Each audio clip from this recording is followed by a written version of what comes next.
Pelayanan BPJS kita tuh masih kurang banget. Suster-suster yang biasanya jutek-jutek, saya dukung Mas.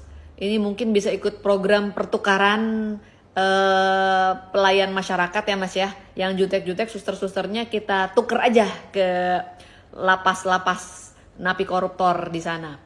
Nah, tapi yang ingin kami perjuangkan sebenarnya Mas adalah melalui BPJS gratis adalah akses untuk semua warga negara, karena pelayanan kesehatan dasar itu seharusnya menjadi hak semua warga negara, dari mereka yang sanggup membayar 35.000 termasuk juga yang tidak sanggup membayar 35.000 rupiah. Jadi ada kesamaan akses. Dan ini mungkin banget kok, karena anggaran untuk BPJS operasionalnya itu tercatat sekitar 130 triliun. Masa untuk kesehatan masyarakat 130 T kita nggak bisa. Sementara untuk subsidi kendaraan bermotor aja habis 500 T, ya kan? Padahal itu menjadi dibuang aja ke udara, malah jadi polusi. Nah, ngomong-ngomong soal akses nih Mas, saya punya cerita nih Mas, cerita pribadi. Tahun 2008 ayah saya meninggal karena kanker paru-paru. Beliau bertahan sekitar 1 tahun, kami berusaha mengobati. Ketika divonis pertama kali, dokter tuh bilang begini, Bapak Ibu, pengobatan kanker paru-paru itu mahal. Bapak Ibu boleh menjual semua aset, mobil jual, rumah jual, tapi belum tentu sembuh loh Bapak Ibu. Wah, kita akhirnya putuskan untuk jual rumah, karena nggak mungkin dong kita nggak ngobatin Bapak sendiri. Kita ingin siapa tahu Bapak bisa sembuh, jadi dijual sebagian uang, terus setengah-setengah kita siapkan untuk pengobatan Bapak. Ternyata benar kata dokter, uangnya habis, Bapaknya nggak sembuh, lalu sampai beralih ke pengobatan alternatif pakai herbal-herbal, dan akhirnya meninggal dunia. Setelah meninggal dunia pun karena mahalnya pengobatan masih meninggalkan hutang sekitar 100-an juta rupiah. Waktu itu saya masih jadi wartawan di TV One, dan saya ingat saya mencicil hutang itu selama kurang lebih 3 tahun, dipotong dari gaji saya 3 juta per bulan.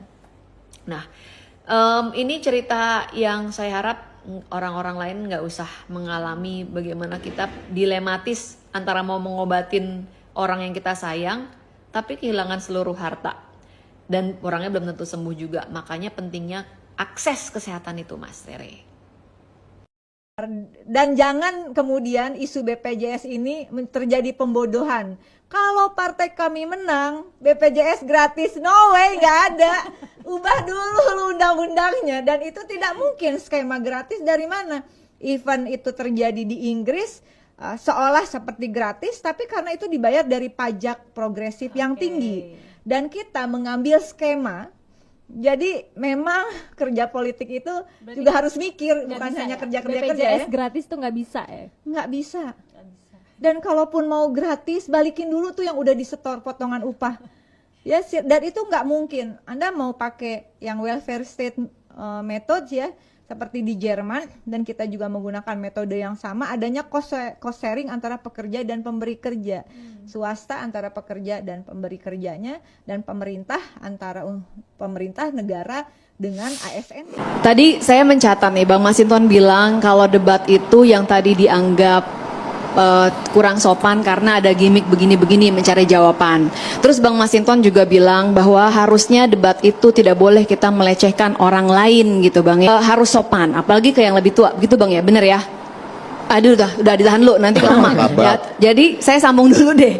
Nah, tapi kalau Bang Masinton punya standar seperti itu, saya juga mencatat bahwa tidak lama yang lalu, belum nyampe setahun yang lalu, Bang Masinton itu pernah mengatai Pak Mahfud MD dengan sebutan Menteri Komentator. Itu tahun 2023. Kemudian di tahun yang sama, Bang Masinton juga pernah memberikan komen yang sangat pedas kepada Pak Luhut Binsar Panjaitan dengan ngatain Pak Binsar sebagai Brutus Istana. Kalau tadi begini-begini aja Bang udah anggap itu tidak etis. Bang Masinton sendiri standar etisnya ini ada di mana untuk membicarakan etika? Oke, saya jelasin ya. Ya. Saya sebagai anggota DPR, saya memang kewenangannya bicara. Apakah itu tidak beretika? Beretika. Ini kemarin juga disampaikan sebagai dalam forum debat sebagai cawapres yang mengikuti proses debat. Jangan double standard. Bilang orang nggak boleh ngatain, ngelecehkan orang, tetapi ini menarik nih, double standard. sendirinya mengata-ngatai orang tuh boleh. Teman-teman Jadi jangan bilang itu nggak boleh, tapi saya boleh. Halo teman-teman, selamat datang lagi di channel ini. Salam inspirasi, salam NKRI harga mati. Ya, menarik sekali penyampaian dari Mbak Grace Natali, ya petinggi PSI juga. Kemudian kalau kita melihat bahwa ada juga penyampaian-penyampaian yang mungkin didasarkan dari sebuah pengalaman, ya sehingga memang muncul ya janji-janji atau penyampaian-penyampaian kalau PSI menang BPJS gratis ya. Padahal tadi juga ada cuplikan video sebelumnya disampaikan oleh Bu Rieke Diah Pitaloka, ya anggota DPR RI juga fraksi PD Perjuangan, ya bagaimana juga beliau tadi menanggapi.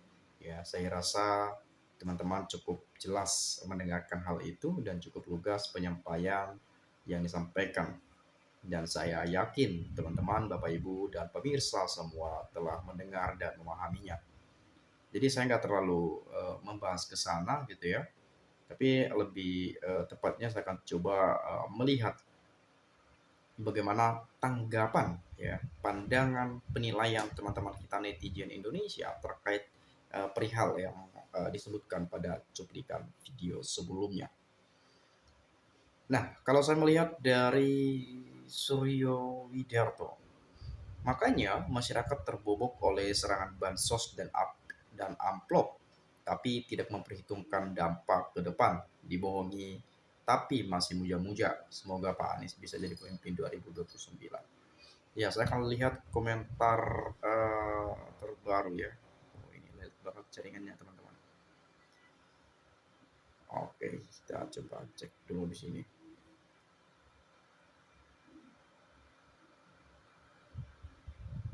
Oke, sebentar ya. Kita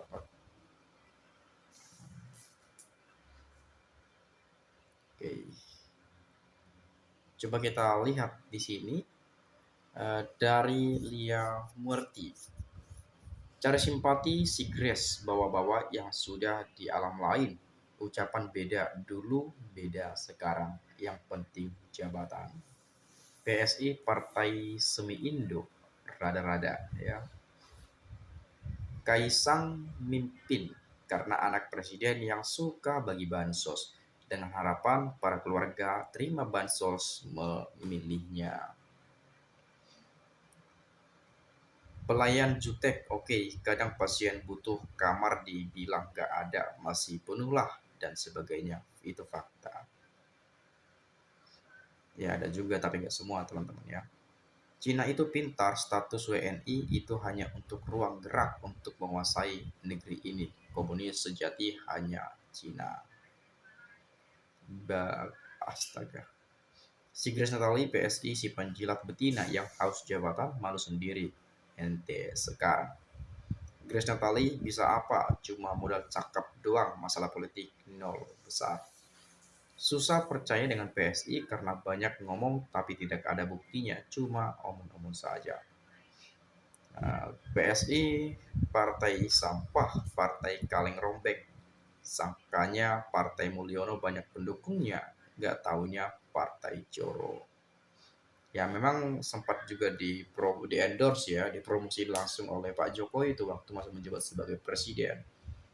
Bahkan PSI dengan terbuka mengklaim bahwa PSI partainya Jokowi, PSI miliknya Pak Jokowi dan seterusnya.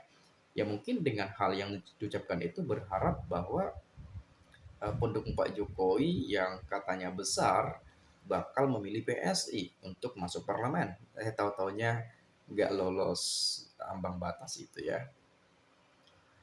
Ya beda kelas lah antara PD Perjuangan sama orang PSI. PDIP orangnya cerdas-cerdas, PSI orangnya bego-bego asal ngomong sama penjilat.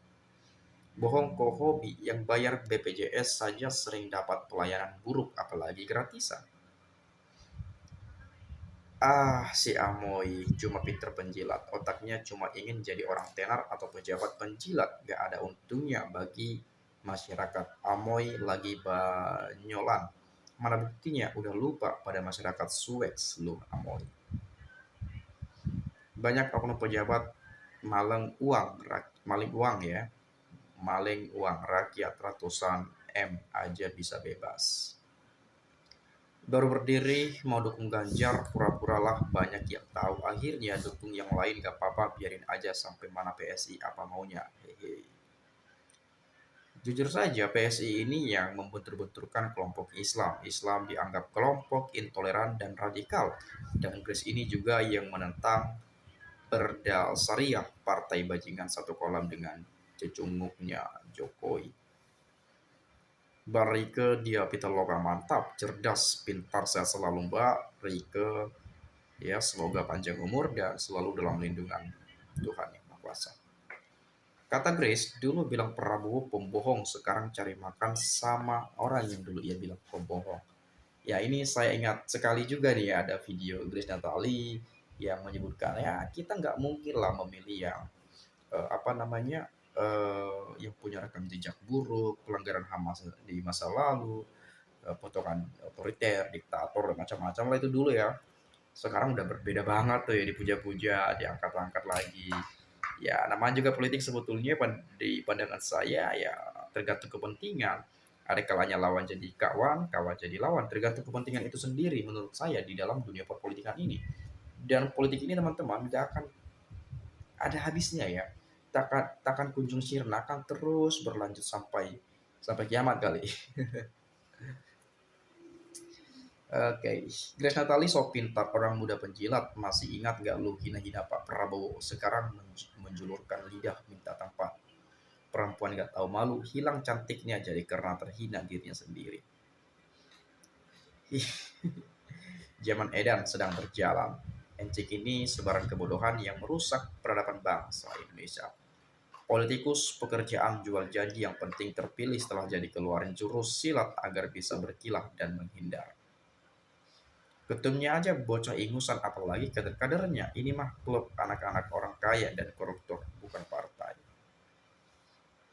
Ini Kaisang Pangarep ya, putra bungsu Pak Jokowi gitu ya, anak kesayangan Bu Iriana nih. Ya memang agak-agak jenius juga sebetulnya anak ini ya, sekawan ini. Mas-mas ini ya, karena 3 hari langsung jadi ketum partai loh ya. Ini salut banget sama Kaisang ini. Padahal pengalamannya di anggota partai belum pernah sama sekali menurut saya. Sebagai kader PSI juga nggak pernah, baru masuk tuh ya, nongol tiba-tiba langsung jadi ketum partai. Luar biasa ini Kaisang ya, luar biasa.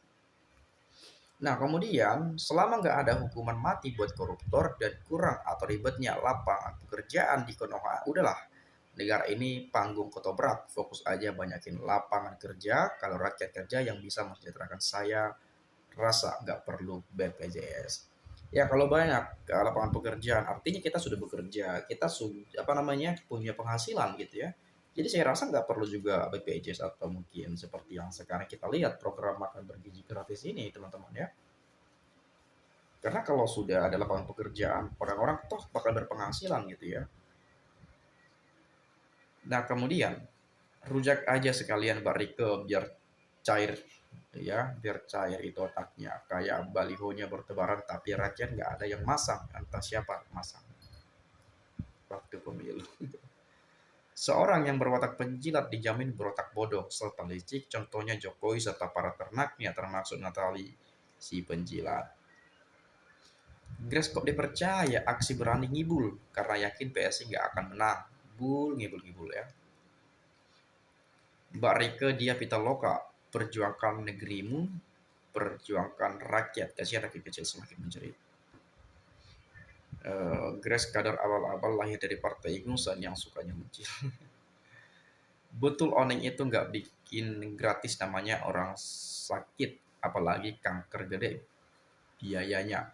Ya itu kalau Pak Jokowi satu keluarga macam-macam ya. Kemudian dinasti Mulyono makin kokoh Tadi dengar pidato presiden sudah mencerminkan matahari kembar telah terbit. Dinasti dikokohkan untuk pejuang demokrasi selama tidur panjang, teruslah tidur dengan mimpi-mimpi.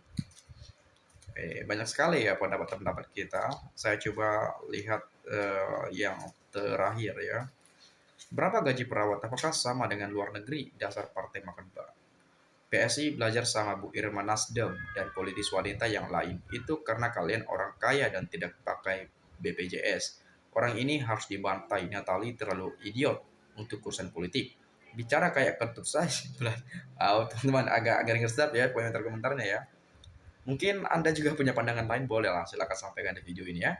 Itu saja, terima kasih sekali lagi saya ucapkan. Salam inspirasi, salam NKRI, harga mati.